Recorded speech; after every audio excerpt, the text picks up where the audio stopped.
Tiene la palabra la diputada Stolbizer. Muchas gracias. La verdad es que tengo como la necesidad de hacer una pregunta que puede no ser otra cosa que el producto de mi propia ignorancia. Pero me llamó la atención el envío de un proyecto con un anexo en el doble idioma, en español y en inglés. Ni los tratados internacionales llegan a la consideración de este Congreso en el doble idioma. ¿Cómo podría este Congreso aprobar un anexo de un acuerdo en un idioma que no es oficial? Insisto, tal vez es mi propia ignorancia. La segunda cuestión es que me encuentro con un doble discurso que confronta con ustedes mismos. Sinceramente le digo, señor ministro, con todo el respeto, el ministro nos habló hoy de la necesidad de un acompañamiento decisivo para la República, la necesidad de fortalecer la República. Nos describió una delicada, gravísima situación. Y al mismo tiempo nos pide, obviamente, frente a esta grave situación, que el Congreso acompañe. Sin embargo, lo que tengo para decir es que no nos dan los elementos para decir, bueno, a ver, pongamos un poquito de buena voluntad para tratar de acompañar.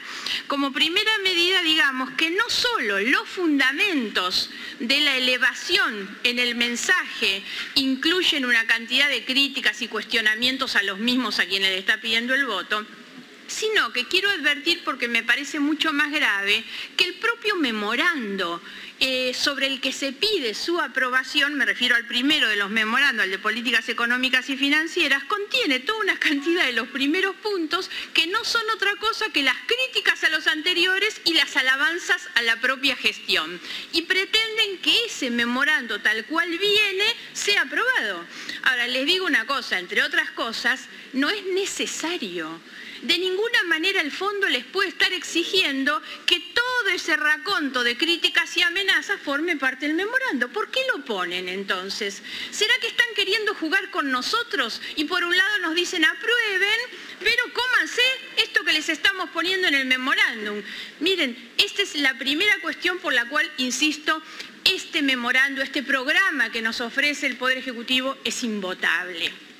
La segunda cuestión por la que me parece realmente imposible de votar o de acompañar es la cantidad de inconsistencias, de imprecisiones, de falta de información que tiene este mensaje. Voy a mencionar 2 o 3 puntos sobre los que le voy a hacer alguna pregunta concreta, ¿no? En el punto 12 se dice que en abril se mandará un presupuesto en línea con el acuerdo con el fondo.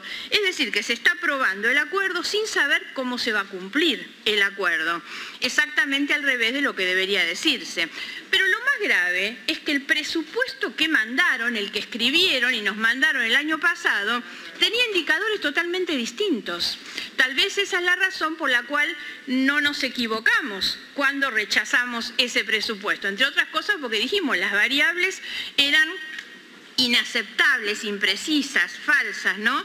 No nos equivocamos. El gobierno nunca envió el plan plurianual del que tantas veces hablaron, porque les encanta anunciar esas cosas, y ahora presentan un acuerdo con el fondo sobre el cual no tiene un presupuesto que lo respalde y sigue sin aparecer el plan plurianual. Ese es otro elemento que impediría, yo digo, por pura lógica, que votáramos el acuerdo. ¿Cómo hace un legislador? ¿Cómo hacemos cada uno de nosotros para aprobar un acuerdo con el fondo que ni siquiera se sabe, porque no nos lo explican, cómo van a hacer para cumplirlo?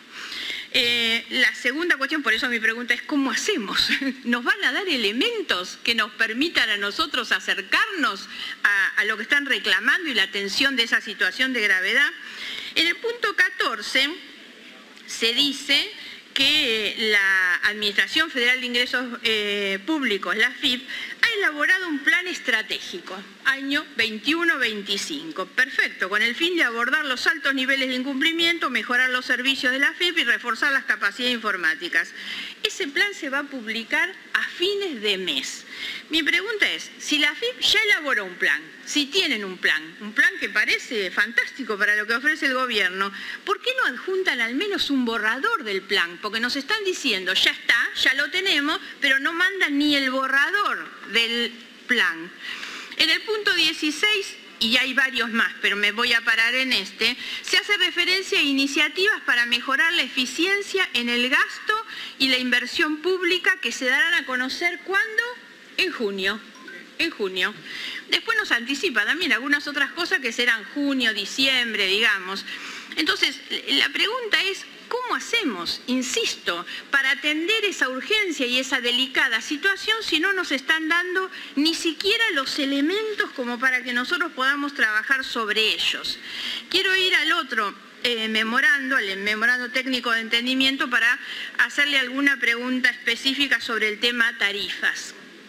En el memorando hay un apartado que está dedicado específicamente a las facturas de energía. Ahí aparece el tema y solo hablan de la energía, con lo cual transporte no está ni considerado, no se habla. O sea, hacen muchos anuncios a veces, porque las cosas que dicen cuando anuncian no se compadece con lo que nos mandan y con lo que escriben. Transporte estaría fuera de las revisiones. No hay ni techo ni compromiso para subsidios en materia de transporte.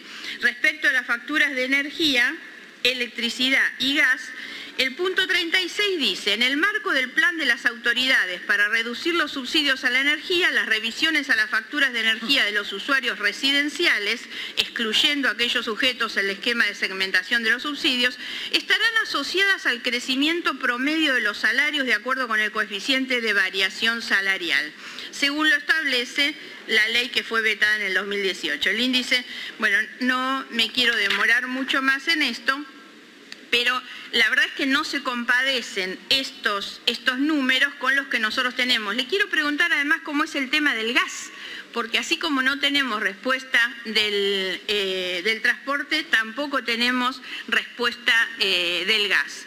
Y finalmente, se le ha preguntado reiteradamente un poco el tema del déficit financiero. Las respuestas fueron muy parciales en realidad. Solo tenemos el dato del 2022, 2.5 del PBI más 1.4 de intereses, es decir, 3.9. Digamos que parece que fuera un poco bajo el tema de los intereses, no porque lo digamos nosotros, sino porque la Oficina de Presupuesto del Congreso ya nos dijo que en el 2021 fue de 1.7. Ahora, la verdad es que lo que quisiera preguntarle al ministro es, por favor, si nos puede dar la serie completa y la estimación sobre cuándo el déficit llegará a cero. Solo con el dato del déficit primario no alcanza. Solo con tener el 2022 no nos permite ver cuál es la necesidad de financiamiento. O sea, nos están pidiendo, pero no tenemos, insisto, los elementos que nos permitan evaluar efectivamente cuáles son esas necesidades.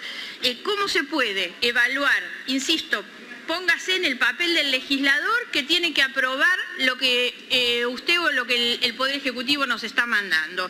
¿Cómo hace el legislador para poder evaluar un programa de financiamiento sin saber cuáles son las necesidades a futuro que plantea el gobierno? Por momentos parece que aceptan un juego de chicos, la verdad.